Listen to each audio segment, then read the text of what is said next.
ශ්‍රී ලංකාවේ ප්‍රථම වරට SLT 4G වෙතින් දැන් PO TV නරඹන්න. ඉදිරියටම ගෙන යන SLT 4G.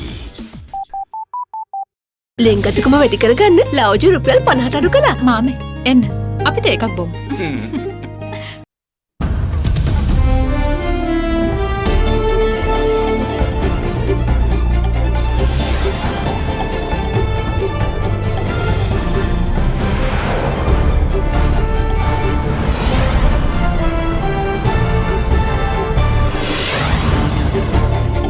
Tonight, tackling an influx of virus. Director General of Health Services calls for discipline, calling it the best weapon against the coronavirus, while Sri Lanka's anti-COVID-19 efforts come under UN praise. Give us reprieve. Prime Minister Mahinda Rajapaksa renews calls for a debt moratorium from international monetary agencies. IMF and the World Bank to provide debt standstill to all developing nations for a period of at least 2 years. Wolves in sheepskin. Police recover over 31 million rupees from crooked Narcotics Bureau officers who colluded with drug racketeers. From bad to worse, India's COVID-19 cases pass 500,000. All that and much more coming up on First at 9, this Saturday, the 27th of June 2020. Nava sunlight sakura, then dikkukal pavathina sakura mal suwandin. From AdaDerana, this is AdaDerana First at 9. Live from Studio 24 in Colombo. Good evening and welcome to First at 9. I'm Dhamma Kekanai. Let's start with the local stories.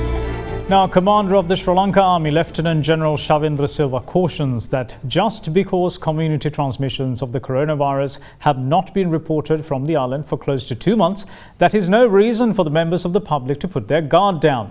His views were amplified by Director General of Health Services, Dr. Wickremesinghe, who noted that the biggest weapon the country has against COVID-19 is the disciplined health practices which the people have been adhering to so far.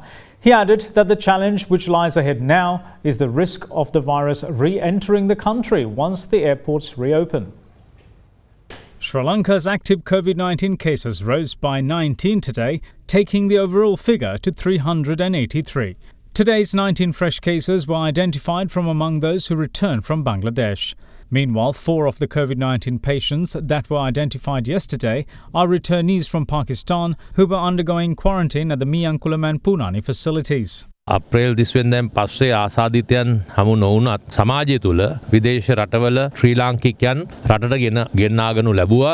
ඒ නායවලුන් අතරින් Covid ආසාදිතයන් විටින් විට අපිට හමු වෙනවා. ඉතින් ඒකින්දා තවදුරටත් ශ්‍රී ලාංකිකයන් කියපු සෞඛ්‍ය දේවල් පිළිපදිමින් කටයුතු කිරීම ඉතාමත් වැදගත් වෙනවා. මොකද අපි දකිනවා මේ පසුගිය දින කිහිපෙදී මෙහි තිබ්බේ නැහැ වගේ කටයුතු කරන එක තාමත් භයානකයි. දැන් අපිට තියෙන අභියෝගය තමයි නැවත වතාවක් අපි රට විවෘත කරනකොට ගුවන් තොටුපළ විවෘත කරන විට නැවත වෛරසය රටට ඇතුල්වීමේ අවදානම තුල අපිට තියෙන ප්‍රධානම අවිය තමයි නැවතත් ඒ වෛරසය සමාජ සම්ප්‍රේෂණයක් බව දක්වා වළක්වා ගැනීම සඳහා සමස්ත ජනතාව විසින් චර්යාත්මක වෙනස දිගටම පවත්වා ගැනීම. සමාජ දුරස්ථභාවය, ශ්වසන ආචාරශීලීභාවය, අපේ අත් නිතර පිරිසිදුව තබා ගැනීම කියන දේ මේක රජයේ සියලුම ආයතනවල, පෞද්ගලික සියලුම ආයතනවල ඇතුළු ඒ සියලු දෙනා ඉතා උනන්දුවෙන් කටයුතු කළ යුතුයි. ප්‍රසිද්ධ ස්ථානවල මුඛාවරණ පැළඳගෙන නැතුව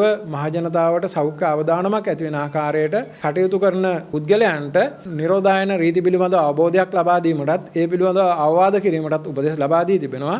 ඒ අනුව ප්‍රසිද්ධ ස්ථානවලදී අපි අපේක්ෂා කරනවා මුඛාවරණ තවදුරටත් පැළඳගෙන සිටී කියලා. මෙම කරුණු වලට යමෙක් පටහැනිව කටයුතු කරනවා නම් එය මේ රටේ නිරෝධායන රීතීන් වලට පටහැනිව කටයුතු කිරීමක්සේ සලකා පොලිසියට නීතිය ක්‍රියාත්මක කිරීමට සිදු වෙනවා. In the meantime, 244 Sri Lankans that were stranded in Bangladesh due to the COVID-19 pandemic were repatriated today. All of the returnees were subjected to PCR tests and were directed for quarantine. Meanwhile, a total of 223 naval personnel were sent home today after they successfully completed the quarantine process at the Mullaitivu facility operated by the Sri Lanka Air Force. A total of 904 naval personnel have been diagnosed with COVID-19 so far, but 821 from that figure have already recovered from the virus. In the meantime, a United Nations delegation commended the government for its response to the coronavirus outbreak thus far, with UN Resident Coordinator in Sri Lanka, Hannah Singer, saying that the whole of government response is a remarkable example. Her comments came as a UN delegation met Prime Minister Mahinda Rajapaksa yesterday at Temple Trees. During the meeting, UNICEF representative for Sri Lanka, Tim Sutton, has said that Sri Lanka's wonderful healthcare system that was able to deliver during the coronavirus outbreak has made the country the envy of Asia, and that, as a foreigner, he felt safe, well protected and privileged to be here. Prime Minister Mahinda Rajapaksa has renewed calls for international monetary organisations to provide debt relief for developing countries, saying that a debt moratorium of 2 years is sufficient to get the country back on track. His comments came as he addressed the 33rd annual conference of the Organisation of Professional Associations of Sri Lanka today. What is most vital now is to prevent the economy from weakening, maintaining stability, and ensure that the country return to normal as fast as possible. Due to the impact of COVID-19, many important sectors of our economy have faced serious risks. The adverse impact of these setbacks has had a harmful effect on the overall gross domestic production in our country. We must ensure that these affected segments of the economy are supported in a revival plan to ensure accelerated growth immediately after this crisis. The country must be prepared to get to work to receive local and foreign investments in sectors such as infrastructure, information technology, and transportation. We must also be ready to pursue opportunities to provide outsourced and online services to more advanced nations and to establish new ventures that use Sri Lanka's mineral resources effectively. Focusing on the education and health sectors will also yield favorable results. In particularly, we must concentrate on supporting our small and medium enterprises. In addition, we also need to support the increased needs of the vulnerable people, particularly the children, in order to allocate the necessary funds for this vital need. At this point of time, the global community will need to come forward to assist all developing nations. This could be done will be for the IMF and the World Bank to provide a debt standstill to all developing nations for a period of at least 2 years. If that is done, those developing nations could allocate the resulting savings of cash flows towards providing relief and much needed benefits to their children and other vulnerable sections of the population. The provision of such relief will lead to the stimulation of the respective economies and a faster recovery as well. And we believe the global community should seriously consider such a move at this point in time. We now have to get down to work to implement a focused and practical plan of action for the country to deal with the significant challenge before it from an economic perspective as well. Meanwhile, the Prime Minister also says that a commission will be appointed to look into incidents of financial misconduct and irregularities in granting loans by state banks during the government of good governance. The matter was taken up during a meeting with the Employees Union of the Bank of Ceylon. Prime Minister Mahinda Rajapaksa chaired a discussion with the Bank of Ceylon Employee Union at the Temple Trees yesterday. The PM's media division said that the union representatives had called for a commission to investigate loans granted outside the due process and various other financial misappropriations during the tenure of the previous government. Accordingly, PM Rajapaksa has said that a commission will be appointed to look into these financial misconducts and irregularities in the loans provided by state banks.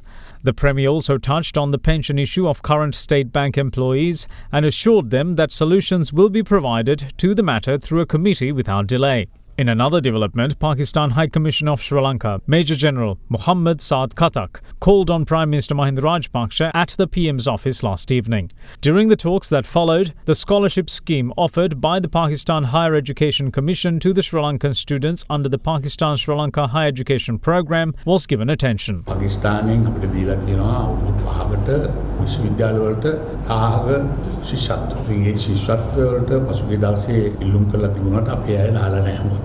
මේ ශිෂ්‍යත්වයේ මාසේ අවුරුද්දකට 200ක් හොඳම විශ්වවිද්‍යාලවල ඉංජිනේරු වෛද්‍ය ඒ වගේම සාමාන්‍ය වාදි වලට ලබා ගන්න 200 ලබා ගන්න හදනවා. මේ ලිමක් කරනවා මේ අපේ තරුණ ළමයින්ට මේ විශ්වවිද්‍යාලයට යන්න බැන්න. ඒ ඇයට මේ ශිෂ්‍යත්වය ලබාගෙන ගිහිල්ලා ඉගෙන ගන්න කටයුතු කරන්න කියලා. Now, in other stories, the Assistant Superintendent of the Negombo prison is interdicted until investigations against him pertaining to provision of mobile phones to inmates are over. Meanwhile, police say that a considerable sum of money has been recovered from the possession of officers of the Police Narcotics Bureau who had colluded with drug racketeers.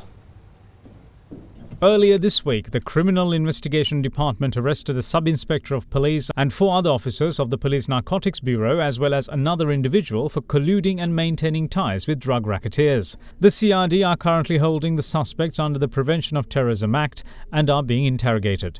During the interrogations, it was revealed that the police officers in question had aided the drug racketeers in distributing and transporting drugs. It was also revealed that they had used the profits from the distribution of drugs to purchase considerable number of assets. මේ වෙන විට රුපියල් ලක්ෂ 311කට ආසන්න ප්‍රමාණයක් සොයාගෙන තිබෙනවා. ඒ වගේම මේ වෙන විට ඉතා විශාල දේපල ප්‍රමාණයක් ඔවුන් මිලදීගෙන තිබෙන බවට සහ ඒ දේපල වලින් වාහන යතුරුපැදි ඒ වගේම කැබ් රථ ආදී වාහන විශාල ප්‍රමාණයක් ඔවුන් භාවිත කර තිබෙන බවට තොරතුරු අනාවර වෙලා තිනවා. ඒ සම්බන්ධයෙන් මේ වෙන විටත් විමර්ශනය කෙරෙනවා.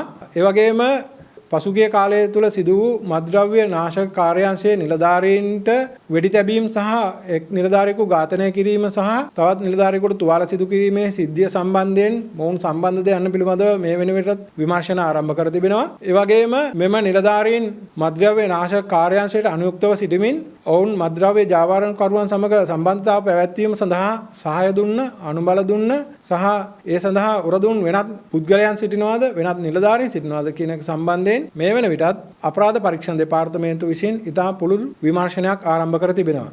In the meantime, the police media spokesperson also touched on yesterday's foiled attempt to provide mobile phones and other items to inmates of Valikadan magazine prisons to be used in illegal activities. මේ මද්ද්‍රව්‍ය ජාවාරම්කරුවන් සහ පාතාල යයි කියා ගන්නා සංවිධාන අපරාධ කරුවන් අතර යම් සම්බන්ධතාවයක් තිබෙන බවත් මේ සම්බන්ධතාවයන් වලට බන්ධනාගාරයේ තුල යම් සහායක් ලබා දෙන නිලධාරීන් සිටින බවටත් මේ වෙන විට තොරතුරු අනාවරණය කරගෙන තිබෙනවා. ඒ අයට එරෙහිව නීතිය ක්‍රියාත්මක කිරීම සඳහා මේ වෙන විට විමර්ශන කරනවා. Meanwhile, the Assistant Superintendent of the Negombo prison has been interdicted until investigations pertaining to allegations of providing mobile phones and other items to inmates are complete. In a separate development, large-scale drug racketeers Kanjipan Imran and Velesuda, along with a few other inmates, called off the hunger strike this morning, which they launched on Thursday. The inmates had demanded that the time that they allowed outside their cells be increased. We will see you shortly after this break. Stay tuned.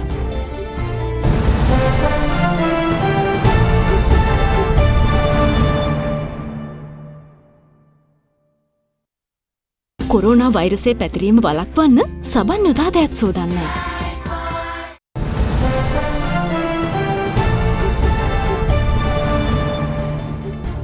Welcome back. You're watching First at 9. Now, former Prime Minister and leader of the United National Party, Ranil Wickremesinghe, calls on the government to be clear about its stance on the Millennium Challenge Cooperation Compact Agreement. The expert committee's final report on the MCC agreement states that 2 fund disbursements totaling $10 million was made to the previous government, which was later denied by the US Embassy in Colombo.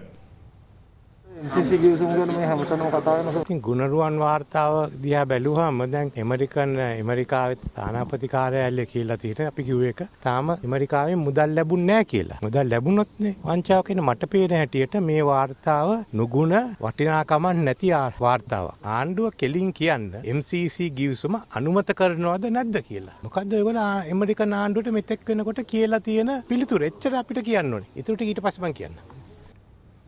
The Colombo district candidate of the Sri Lanka Podujana Peramuna, Dr. Vijayadasa Rajapaksa, speculates that the MCC and SOFA agreements could have been at the heart of the inaction by the previous government pertaining to intelligence warnings received prior to the Easter Sunday terror attacks.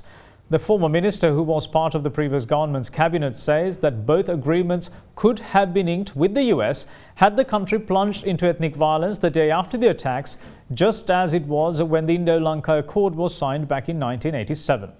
His comments came at a public gathering in Maharagama last evening. ආණ්ඩුවක් හැදුවා. දේශපාලන විද්‍යාවේ තියෙන ලස්සනම නම අපි දැම්මා. ඒක නම යහපාලනය. අපි කැබිනට් එකට යනකොට අපි ඉස්සරහා අර එදා ඒ ආණ්ඩුවට ගිහිල්ලා මහින්ද රාජපක්ෂ මහත්තයයි ආණ්ඩුවයි දෙකම විනාශ කරපු ලංකාවේ අංකකයේ දූෂිතයෝ ටික රාජිතද පාටලීද රිෂාඩ් ඔක්කොම ඉන්න අපේ ඉස්සරහා වේලි. සහරාන්ට විරුද්ධව 2018 අගෝස්තු වරෙන්තුවක් නිකුත් කරනවා කොළඹ අධිකරණය අතඩංගුවට ගන්නෙ නෑ. ඇයි ගන්නෙ? ඊළඟට ඉන්දියන් ඔත්තු සේවය අප්‍රේල් 4 වෙනිදා එවනවා. මෙන්න මේ 9 දිනා තමයි පුපුරගන්නේ. අහවල් තැන අහවල් වෙලා. ඒත් ගන්නෙ නෑ. ඇයි? එදා MCC කිවිසුමයි සෝපා කිවිසුමයි අස්සම් කරන්න ගියා. ඒක අස්සම් කරන්න යනකොට මේ රටේ මහ විශාල මහජන විරෝධයක් ආවා. ඒක නිසා මේගොල්ලෝ කල්පනා කරා එදා 1987 හන්දි ගානේ කොල්ලෝ කෙල්ලෝ ටයර් සෑවල් වල පිච්චෙන වෙලාවේ ඇඳිරි නීතිය දාලා මාම කොහමද ඉන්දු ලංකා කිවිසුම අස්සම් කරුවේ බෑනට ඒ ජානම තියෙනවා.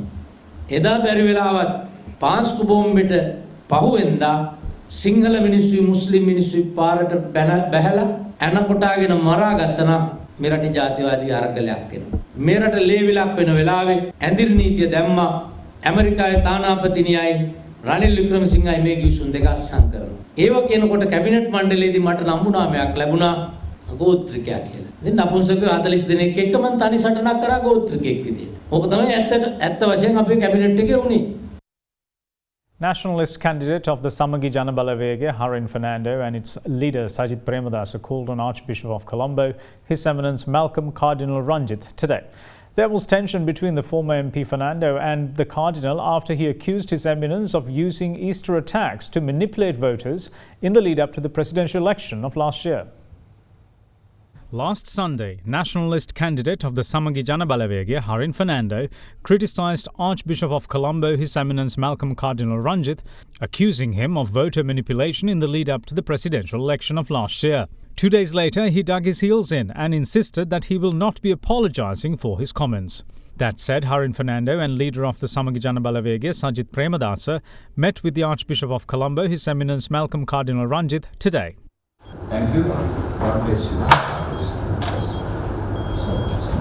අද දින මමත් හරින් ප්‍රනාන්දු ඇමතිතුමත් අති උත්තරීතර කාඩිනල්තුමා හමු වෙලා තාමත්ම සුහදව සාකච්ඡා කරලා විශේෂයෙන්ම පහුගිය දිනවල තිබුණු විවිධ මතිමතාන්තර ව්‍යාකූලත්වය පිළිබඳව සාකච්ඡා කරලා මම හිතන්නේ අපි අදහස් හුවමාරු කරගෙන අපි හැමෝම නිවැරදි තැනකට අද ඇවිල්ලා තියෙනවා. Water supply for several areas in Colombo will be suspended for 18 hours today. The National Water Supply and Drainage Board says that the water cut will come into effect from 10 p.m. tonight until 4 p.m. tomorrow. Accordingly, areas of Colombo 13, 14 and 15 will experience a disruption to the water supply. In the meantime, the water supply for areas in Colombo 1, 11 and 12 will be under low pressure during this period. The water supply in the said areas is disrupted owing to essential maintenance activities under the Greater Colombo Water and Wastewater Management Improvement Investment Programme.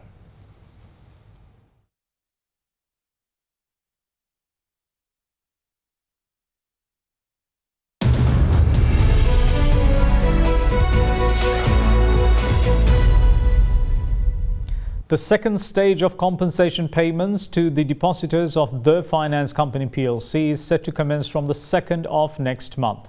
The central bank says that approximately 38,000 depositors will be eligible to receive compensation under the second stage.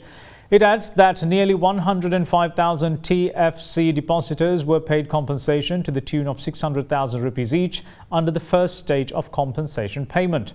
Now, the central bank yesterday reiterated that it does not ensure that a licensed finance company under its regulation and supervision does not fail, and that it does not guarantee the return of deposits of a regulated financial institution and repayment of such deposits from CBSO funds.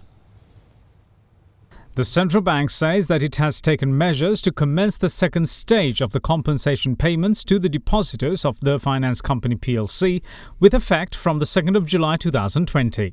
It adds that such payments will be taking place at 63 branches of the People's Bank island-wide, and 600,000 rupees will be paid per depositor in terms of this compensation mechanism.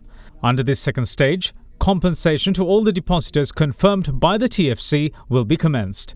The central bank goes on to say that under the first stage of the payment mechanism, compensation payments to individual depositors who maintain only one account, which amounts to nearly 105,000 depositors in total, were implemented. Under the second stage of the mechanism, approximately another 38,000 depositors will be eligible to receive compensation. The depositors of TFC are requested to submit originals of deposit certificates, identification details, and other required documents. In respect of joint accounts, minor accounts, deposits converted into shares, and deposits maintained in the names of corporates and societies, deceased depositors and depositors living abroad, the instances where loss of original deposit certificates or passbook, the absence of required identification documents, etc., it will be required to submit affidavits, special forms and confirmations obtained from TFC as specified by the People's Bank. Further details pertaining to compensation to the depositors of TFC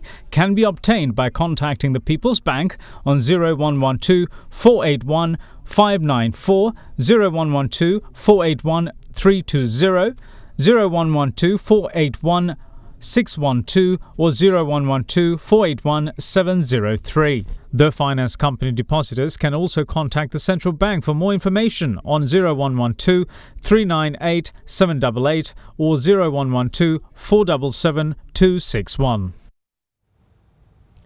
Now, the chairperson of the Independent Association for the Protection of ETI Investors urges the president to ensure that its owners are arrested before the company's license is cancelled by the central bank.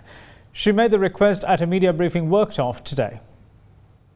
ශ්‍රී ලංකා මහා බැංකුව විසින් ශ්‍රේෂ්ඨාධිකරණයට මෝසමක් ඉදිරිපත් කළා තියෙන මේ නඩුව කැඳවන්න කියලා හේතුව තමයි මොකද මේ වෙනකොට මේ වගේ සඳහන් කළා තියෙන ශ්‍රී ලංකා මහා බැංකුව විසින් මුදල් මණ්ඩලයේ තීරණය කළා තියෙනවායි කියලා මේ බලපත්‍රය අහෝසි කරන්න. අපි වාහනයක ලයිසන් එකක් අලුත් කරන්න ගියත් අපි වාර්ෂිකව අලුත් කරන්න ඕනේ. ඒ වගේ තමයි මේ මුදල් පනතේ තියෙන්නේ මේ බලපත්‍රයක් වාර්ෂිකව අලුත් කරන්න.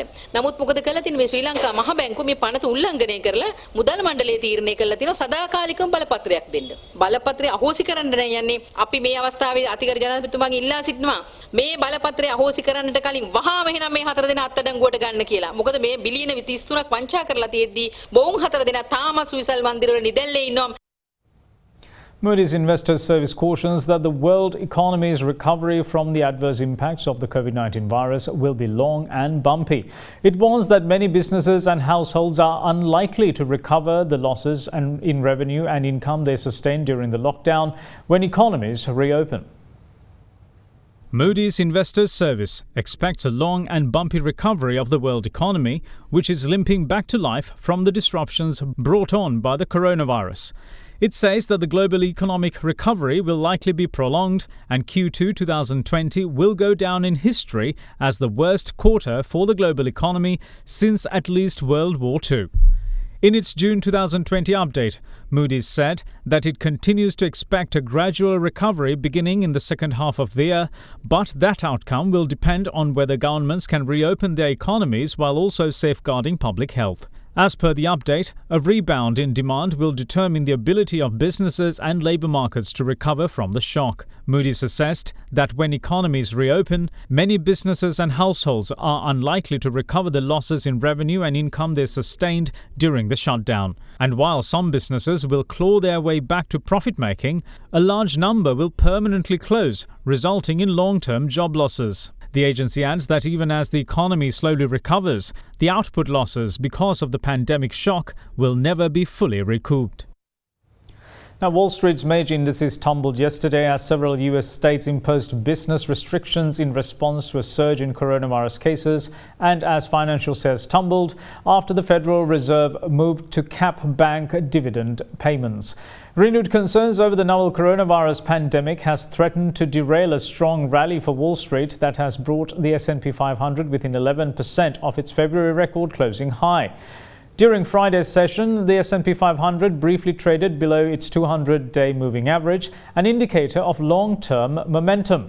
Furthermore, a close below that level could signal further losses. The Dow Jones Industrial Average, meanwhile, fell 637.86 points to 25,107.74. The Nasdaq Composite dropped 187.5 points to 9,829.5. Facebook shares shed 6.6%, weighing the most in the S&P 500 and Nasdaq after Unilever plc and Verizon Communications joined an advertising boycott that called out the social media giant for not doing enough to stop hate speech on its platforms.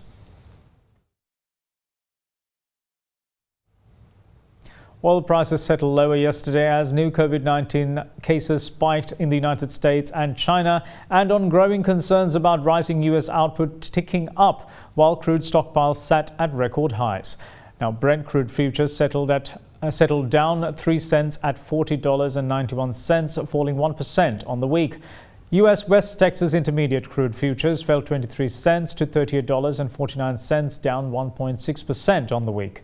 Earlier gains, supported by optimism over rising road traffic boosting fuel demand, were erased in US trading on fears that spiking COVID-19 infections in large gasoline-consuming US states could stall the demand recovery. Cases have risen sharply in the three most populous US states of California, Texas, and Florida. US and Canadian energy firms cut the number of oil and natural gas rigs operating to a record low again this week.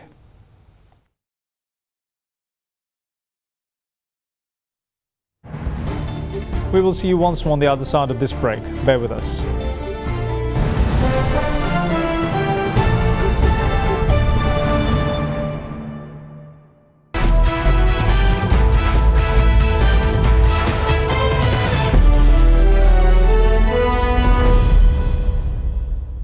Now, taking a look at European football, Cristiano Ronaldo scored his 23rd goal of the season as Juventus moved 7 points clear at the top of Serie A with a 4-0 victory over 10-man Lecce. The visitors had a man sent off for a foul in the first half before Paulo Dybala struck from outside the box just after the break. Ronaldo drove home a powerful penalty after being brought down before setting up substitute Gonzalo Higuain. Defender Matthias de Ligt then headed in a late third for the dominant hosts.